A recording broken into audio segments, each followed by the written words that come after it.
სახელითა მამისათა და ძისათა და სულისა წმინდისათა. ამინ. ჩვენთან არის ღმერთი. კიდევა და მადლობა ღმერთს.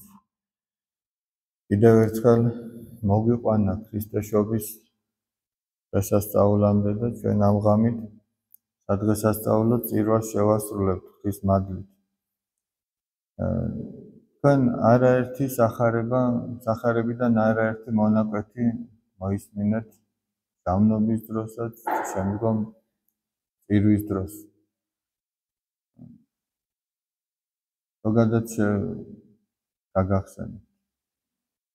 იმპერატორი ავგუსტუსის მიერ იქნა გამოცემული ბრძანება. აი როგორც ახლა დღეს მოსახლეობის აღწერა მიმდინარეობს, რომ გავიგოთ რამდენი ვართ. რომის მიერ იყო დაპყრობილი იუდეა და მან გამოსცა ბრძანება, რომ იუდეაში მოსახლეობა აღეწერათ. ამიტომ ყველამ იმ ადგილს მიაშურა, საიდანაც ის იყო, რომ მისულიყო და ჩაწერილი. და როგორც დავით მეფის შთამომავალი, მართალი იოსებიც და ქალწული მარიამიც მიდიან ბეთლემში, რადგან ბეთლემი დავით მეფის ქალაქია, დავით მეფსალმუნის. თქვენ იცით, რომ იქ მათთვის ადგილი არ აღმოჩნდა არც ერთ სახლში და ამიტომაც ბეთლემთან ახლოს გამოქვაბულში, სადაც უამინდობის ჯამს წვემსები თავის ცხრის ფაროს ღამეს ათევინებდნენ ხოლმე, იქ დამკვიდრდნენ იმ ღამით და სწორედ იქ იშვა უფალი. ეხლა რომ დავფიქრდეთ, აი უბრალოდ ღმერთი მოვიდა ადამიანად და განა ღმერთისა არ იყო ყველაფერი, ვინ გაბედავდა ღმერთისთვის სახლის კარი არ გაეღო. აი უბრალოდ რომ დავფიქრდეთ. თუ ამას თავად ღმერთი არ ინებებდა, საოცარი ამბავი, აი რამხელა სიმდაბლეა ღმერთის დამდაბლობა, ზღვარიც რო არა აქვს და ენაც რო ვერ იტყვის და ვერ ძგონება რო ვერ ჩასწდება. ღმერთი თავის შექმნის სამყაროში მოვიდა, თავის მიერ შექმნილ ადამიანს ნებას რთავს, რომ კარი არ გაუღონ და სახში არ შეუშვა. შემდეგ რაც მოხდა, რომ ჯვარს ეცვა სწორედ ამ ადამიანის ხელით, ეს კიდევ მწვერვალია სიყვარულისა და თამდაბლობისა, მაგრამ აი ამ კონკრეტულ შემთხვევაში ასე ინება, რომ ასე დაბადებული იყო გამოქვაბულში და ჩვენთვის უბრალოება ესწავლებინა. ჩვენთვის ეს ესწავლებინა. არა მარტო სიტყვით გვასწავლა მან უბრალოება, არამედ ჯერ თავისი საქმით გვასწავლა. და იშვა იმ გამოქვაბულში, სადაც ცხოველებს ღამეს ათევინებდნენ. მიაწვინეს იმ ბაგაში, სადაც ცხოველებს აჭმევდნენ. და ანგელოზები გამოეცხადნენ მწყემსებს, რომლებიც ცხრის ფარას დარაჯობდნენ და ახარეს, რომ იშვა სამყაროს ხსნელი, რომელსაც იესოს დაარქმევენ, რომელიც იხსნის თავის ერსო. და იესომ ხსნას ნიშნავს სწორედ. შემდეგ, როდესაც აღმოსავლეთიდან მოგვები მოდიან და მათ მოაქვთ ძღვენი, ოქრო, გუნდრუკი და მური, ამას ვიტყვით, რატომაც ეს რწმენა გამოხატეს. ისინი უჩვეულო ვარსკვლავს მოჰყვებიან. მათ ლოცვაში ასეთი რამ წერია, საშობაო ლოცვაში, რომ რომელიც ვარსკვლავს სამსახურებდეს, ვარსკვლავისაგან ისწავეს თაყვანისცემა შენი. ანუ ნახეთ რაზეა ლაპარაკი. ისინი ვარსკვლავთ მრიცხველები იყვნენ, ვარსკვლავის აკვირდებოდნენ და ღმერთმა თავის სფეროში დაანახვა ღმერთი და მათ იქ ამოიწნეს, რომ ღმერთი უნდა დაბადებული. სამყაროს მხსნელი უნდა შობილიყო, თორემ მათ ყველა ვარსკვლავი ზედმიწევნით იცოდნენ, ამას სწავლობდნენ. აი ისევე როგორც მაგალითად რო შევადაროთ, ესე იგი პარალელი გავავლოთ. მოციქულები მეთევზეები იყვნენ და სწორედ თევზჭერის დროს დაანახვა მათ თავისი დიდებულება, რომ სადაც შეუძლებელი იყო თევზის დაჭერა, მათი გონებით, მათი გამოცდილებით, სწორედ იქ დააჭერინა იმდენი თევზი, რომ მათ წარმოდგენა არ ჰქონდა. და რომლებიც ვარსკვლავს მსახურებდნენ, სწორედ ვარსკვლავის მეშვეობით ისწავლეს ღვთისთაყვანისცემა.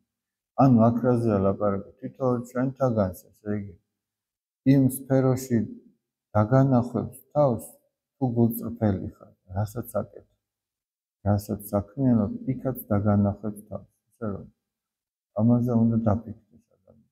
მოდიან ესენი იერუსალიმში და კითხულობენ, სად უნდა დაბადებულიყო მეფე. და მე როგორც გუშინაც ვიწირვისას ძალიან ეჭვიანი კაცი იყო ეს მეფე ჰეროდე. ამიტომ რადგან გაიგო რომ მეფე უნდა შობილიყო, მან გადაწყვიტა რომ მოეკლა ყველა, ოღონდაც იმ ყველაში ერთი მაინც ის ყოფილიყო, ვიზედაც ამბობენ რომ მეფე უნდა იყოს. და ეუბნება ამ მოგებს რომ წადით, ჯერ გამოკითხა იქ უხუცესები, მწიგნობრები, ვინც იცოდნენ ძველი აღთქმის წიგნები, წინასწარმეტყველებები არსებობდა ამის შესახებ. ზუსტად იყო მითითებული ჟამი, როდესაც უნდა დაბადებული. მაგალითად, ერთ-ერთი წინასწარმეტყველება ასეთი იყო, რომ როდესაც იუდეაში მეფე იქნებოდა არა იუდას შთამომავალი, არამედ სხვა ტომის, მაშინ მოხდებოდა ქრისტეს მოსვლა. ასევე დანიელის წიგნში არის ნათქვამი, აი დღესაც იქნა ამოკითხული წინასწარმეტყველება. და ეს მეფე ჰეროდე არ იყო, ესე იგი, იუდას შთამომავალი, არამედ ედომიელი იყო. ედომი იყო ესავი, იაკობის ძმა.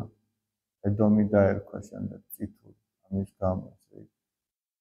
და ესენი ძმათა შთამომავლები იყვნენ იდუმიელები და ისრაელიანები, მაგრამ ისინი ისტორიულად მტრები იყვნენ ერთმანეთს. და სწორედ ეს იდუმიელია მეფე ჰეროდე.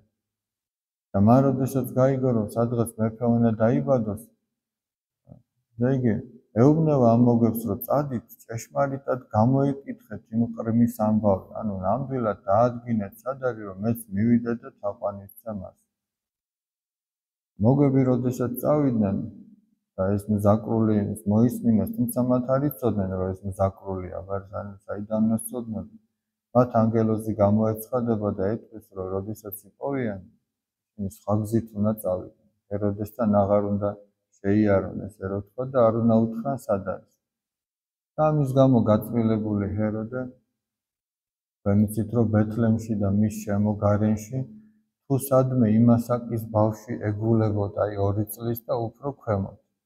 როგორც მან გამოითვალა რომ ასე უნდა დაბადებულიყო იმ მოგვებისგან, როგორც მოისმინა.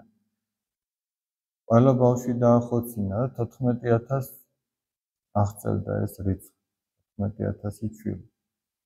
და მიდიან ეს მოგვები მაცხოვართან იმ ვარსკვლავის მეშვეობით და შესწირავენ ოქროს, გუნდრუქს და მურს. ოქროს როგორც მეფეს და მართლაც მეფეა და ყოველგვარი მეფობის საწყისი. როგორც ღმერთს შესწირავენ გუნდრუქს, ანუ საკმევოს, როდესაც საკმევოს ანთებთ ხო ღმერთს წირავ, თუმცა ეს საკმეველიც ის ანთელიც ეს არის ამავე დროს ყველაფერთან ერთად სიმბოლო ჩვენი ლოცვისა. აი რომ ადამიანი გულხურვალეთ უნდა ლოცულობდეს ღვთის მიმართ. ახლა მაგალითად საკმევოს რაზე ვადებთ, ხო აი სახშიც ხო საკმევოს ანთებთ, ნახშის გავაცხელებთ და იმაზე ვადებთ. აი ცივ ნახშისზე დაგიდიათ საკმეველი, ან თუ დაგიდიათ ის არ მიდის, არსად არ მიდის, არც არაფერი არ მოდის, ვერ გაღვივდება, ვერ გაცხელდება. ცივი გულიდან ნალოცვაც არ მიდის. გულხურვალეთ უნდა იყოს ნალოცი, ვილი გულით უნდა იყოს ნალოცი და ასე უნდა წავიდეს. იმიტომაც აი სულ ვამბობ ხოლმე ტაძარში, რომ აი ჩვენ რაღაცნაირად შევქმნათ აქ ყველამ ერთად, მე ამას მარტო აბა როგორ ვიზავ, ყველამ ერთად შევქმნათ ის გარემო, რომ აქ რაღაცა იმ მყუდროდ შეიძლებოდეს ლოცვა, რომ ადამიანს იმ ლოცვით, რასაც მე დავითნე ამბობს, რასაც მთელი ამბობს თუ გალობენ, რომ ადამიანს გული გაუთბეს და ასე შეეძლოს ლოცვა, რომ ასე წავიდეს ღმერთამდე ეს ლოცვა. საკმეველი შეწირეს, ანუ გუნდრუკი როგორც ღმერთს და მური შეწირეს როგორც ადამიანს. ოღონდ მური ეს არის ძვირფასი მესაცხებელი. შემურავდნენ ხოლმე გარდაცვლილ ადამიანს დაკრძალვის წინ. მენასაცხებლე დედათა საქმიანობა სწორედ ეგ იყო. გარდაცვლილ ადამიანს მურით შეზელავდნენ ძვირფასი მენასაცხებლით და ასე დაკრძალავდნენ. ამითი რა გამოავლინეს რა რწმენა, რომ ის ვინც იქ დაიბადა ჩვილი, ის იყო მეფეც, ის იყო ღმერთიც და ის იყო ამავე დროს ადამიანი. აი ეს რწმენა გამოავლინეს მათ. ახლა ესე იგი ქრისტეშობის დღე რომ მოდის, ჩვენ იმაზეც უნდა დავფიქრდეთ, რომ ჩვენ თუ შევძლებდით მაშინ რომ ბეთლემის მოსახლეობა ყოფილიყავით, ჩვენ თუ შევძლებდით მისთვის კარის გაღებას. ახლა ჩვენ რო გვწოდნოდა რომ სამყაროს მხსნელი მოდის, მაშინ ყველა ღიას დატოვებდა კარის, მაგრამ აი როგორ არის ესე იგი. ძირითადად როგორ არის?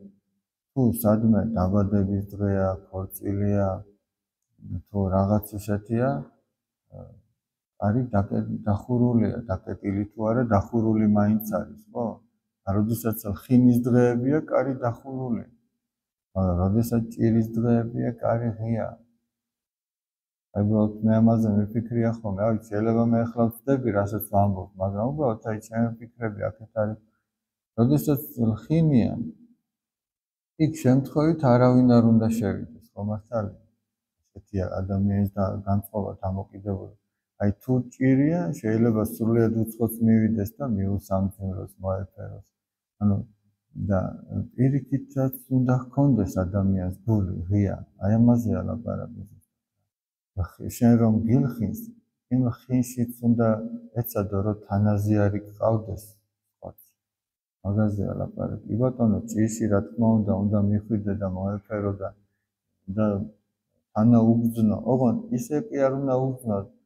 თანაგზნობა ისე კი არ გამოხატო, რომ დღეს სამწუხაროდ ესეა, რომ შეიძლება ჩვენ მივიდეთ რაღაცა გამოხატოთ ჩვენი თანაგზნობა, მაგრამ წამოვიდეთ და უკვე აღარაფერი გვეტყობოდეს, რომ მეში თანაზიარი ვარ. ახლა მაგალითად ჯერ კიდევ მე მახსოვს ჩვენს პატარაობაში, რომ მშობლებიც გეუბნებოდნენ ხოლმე, რომ ვინმე რომ გარდაიცვლებოდა, იქ რაღაცა თავს ვიკავებდით. ახლა ჩვენ დიდათ ახლა ტელევიზორის ცქერა ისედაც არ გვიყვარდა, მაგრამ აი რაღაც კომპიუტერის ჩართვა იყო თუ რაღაც, მოდი არ ჩავთოთ ეს კომპიუტერი, აი რაღაც ტელევიზორი იქნება, მაგრამ დღეს ესე იგი შეიძლება იმ ოჯახშიც კი, სადაც გარდაცვლილი იყო, შეიძლება იქაც 40-მდე ჩვეულებრივად სიმღერაც მინახია ჩართული და ის კი არა, ისიც მინახია აქაც კი ტაძარში, რომ ადამიანები მოდიან, უსამძიმრებენ, მერე სხედან გარშემო მიცვალებულის გარშემო და ზოგი Facebook-შია და ზოგი Instagram-ზე და ზოგი აქვე. წარმოიდგინეთ რაზე ალაპარაკობ და ჩვენ ვიზიარებთ ერთმანეთის უხარებას, აი უბრალოდ შეკითხვა რომ დავსვათ. მე იმას ვკითხულობ, რომ აი ვიტყოდით თამამად. ახლა ჩვენ შეგვიძლია რომ თამამად ვთქვათ, რომ ბეთლემის მოსახლეობიდან ჩვენ რო ყოფილიყავით, აი ესე კარს გაუღებდით და მივიღებდით და ყველანაირად ვიზავდით. ერთი ჩვეულებრივი მოხუცი ადამიანი მოდის და პატარა გოგონა მოყვება.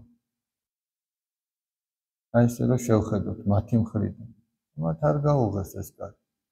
მაგრამ რომ ვამბობ მათ მეტ იქნებ ჩვენ ვართ ისინი.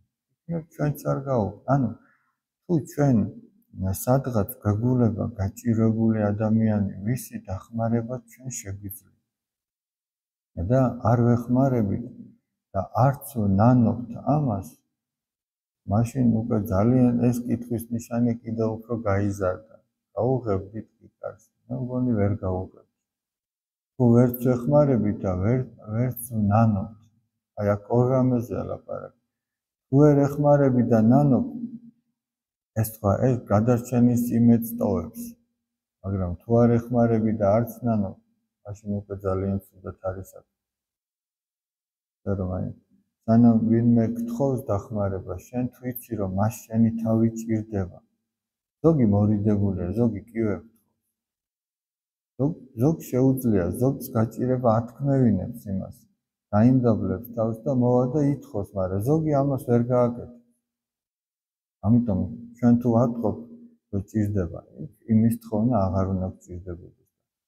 მეორე კიდე აი შეიძლება მართლაც ვერ ეხმარები, შეიძლება ფიზიკურად შეგიძლია რომ დაეხმარო, მაგრამ სულიერად გაქვს რაღაცა პრობლემა და ვერ ეხმარები. სულიერ პრობლემაში რას გულისხმობ? სიძუნწე გაქვს, ეგოიზმი გაქვს, უსიყვარულობა გაქვს. ვის ადგილზე ვერ აყენებ შენს თავს, თორე ფიზიკურად კაცმა რომ შემოგხედოს, განაა შეგიძლია დახმარო. ხოდა თუ ვერ ეხმარები და ნანო, ეს კიდევ კარგია, თუ ვერ ეხმარები და აღარც ნანო, ეს ძალიან ზოგჯერ პირიქით არის, ადამიანს შინაგანად უნდა რომ დაეხმაროს, მაგრამ ფიზიკურად არ ყოფნის ძალები, არც მატერიალურად არ ყოფნის ძალები. მაგრამ მე ამას წინათაც ვთქვი და ეხლაც გავიმეორებ. ჩემთვის ძალიან საყვარელი წმინდანი, წმინდა ალექსი შუშანია. საქართველოში მოღვაწე ძალიან დიდი ბერი, ქართველი. ჩვენ ვიყავით სხვათა შორის, სენაკში რომ ვიყავით მოსალოცად, მის მონასტერშიც ვიყავით. ეს ასეთ რამეს ამბობს. მოწყალე კაცის გული წუხარეაო, როცა ხედავს გასაჭირში მყოფ ძმას და ღონე არა აქვს საშველისა, ანუ ძალა არა აქვს უშველის. ანუ და მწუხარეა ამის გამო და ეს მწუხარებაო ღვთისა მიერ შერაცხილარ საქმე. ანუ შენ რომ მწუხარ იმის გამო რომ ვერ ეხმარები, ღმერთმა ეს ჩაგითვალა საქმე, გაკეთებულ საქმეს ჩაგითვალა. იმიტომ რომ ღმერთი ხო ადამიანის გულს უყურებს. შენ გინდა რომ დაეხმარო, მაგრამ რეალურად ძალა არ აქვს. ამაზე ლაპარაკი. და ის სურვილი რომ დაეხმარო და ძალა არ ყოფნის და ამის გამო წუხარ. აი წუხარებაა მთავარია. ეს უკვე საქმეს გეთვლებ. თუ ძალა არა გაქვს რომ დაეხმარო და არ წუხარ და ამბობ, აბა რა ვქნა, არ შემიძლია და ვერ ვეხმარები და კაც ხასიათზე ხარ. ეს არ ჩაგეთვალა საქმე. მაგრამ რომ წუხარ იმის გამო რომ ვერ ეხმარებ, აი ეს გეთვლება საქმე. ამიტომ აი ჩვენს გულში რომ დაიბადოს უფალი, ჩვენს გულში რომ შემოვიდეს და ჩვენ ამას წინათაც ვისაუბრეთ, თუ ჩვენს გულში არ დაიბადა, მაშინ ჩვენ მისი შობა და მისი ჯვარცმა არაფერს იკეთეს არ მოგიტანს. ეს ჩვენში უნდა მოხდეს, განხორციელდეს. ჩვენში რომ დაიბადოს, ჯერ უნდა დაიბადოს იქ თანაგრძნობა მოყვასისადმი, მიტევება მოყვასისადმი, თანადგომის სურვილი მოყვასისადმი. უნდა სიწმინდე დაიბადოს. ასე იგი ჩვენ გული უნდა დავიცოთ ყოველგვარი უწმინდური აზრისა და ფიქრისაგან. იმიტომ რომ უფალი წმინდაა და უფალი იქ დამკვიდრდება, სადაც სიწმინდეა. მაგრამ ჩვენ ეგრე არა ვართ, სადაც მყრალი სუნია. შენ ცდილობ რომ ცხვირი მოვარიდო იქ არ მიხვიდე. მაგრამ უფალი მაინც მოდის ჩვენს გულში. ოღონდ თუ ადამიანს სურვილი აქვს რომ განიწმინდოს. სადაც უსამართლობაა და ადამიანი არ ცდილობს ამისგან გათავისუფლდეს, იქ ვერ დამკვიდრდება. სადაც უსამართლობაა, მაგრამ ადამიანი ფიქრობს, რომ გათავისუფლდეს აქედან სინანულით, აი წაღან ღუმელმა რომ ესე იგი აქ მთელი ამბები ჩაატარა. მოდიო, ნაკოჩხალიო, გავიტანოთო, რომ აღარ ბოლი აღარ დადგესო. შემთხვევით ეგეც არ ხდება. ადამიანი რო არ ნანობს თავის ცოდვას. აი ღუმელი, ეს ჩვენი მოწყალე ღუმელია, ეს ეხმარება ხოლმე, რომ თავზე ცრემლი ამან მაინც მოადინოს. ცოდვებს თუ არ ნანობს, ეს ჩვენი ღუმელი ეხმარება ხოლმე ადამიანებს და რაღაც თხოვნა მიეტევს. ისე ხუმრობით ვამბობ, მაგრამ შემთხვევით არაფერი არ ხდება. ამან უნდა დაგვანახოს, რომ თურმე როგორი საჭიროა ეს სინანულის წრემა. იმიტომ რომ ერთადერთი გადარჩენა ეგ არის. აბა ჩვენ რომელი ვიტყვით, რომ აი მე ისე სუფთად ვიცხოვრებ, რომ სინანული არ გვჭირდება, ეგეთი ადამიანი არ დაბადებულა. ეგეთი ერთადერთი არის იესო ქრისტე, რომელსაც ცოდვა არ ქონდა. რომ ღმერთმა მოგვანიჭოს სინანული ყველაფერი იმის გამო, რაც ხეს უშლის უფალს ჩვენს გულში დასამკვიდრებლად. ყველაფერი იმის გამო სინანული მოგვანიჭოს და აი სინანული არის ჩვენი გადამხსენელი და ჩვენში უფლის დამბადებელი, ჩვენი მიმაახლებელი უფალთან, სწორედ ეს სინანული. იმიტომაც უფალი ამას ამბობდა პირველივე სიტყვებში, ასევე წმინდა იოანე ნათლისმცემელიც მანამდე, რომ შეინანეთ, რამე თუ მოახლოებულია სასუფეველი ცათა. ეს არის ყველაზე მთავარი. მერთმა დალუცილი და გახარებულები გამყოფოთ. შეიწიროს თქვენი ლოცვა უფალმა და მერთმა მშვიდობით მიგიყვანოს გამისწევის სახურებამდე. თქვენთან არის ღმერთი,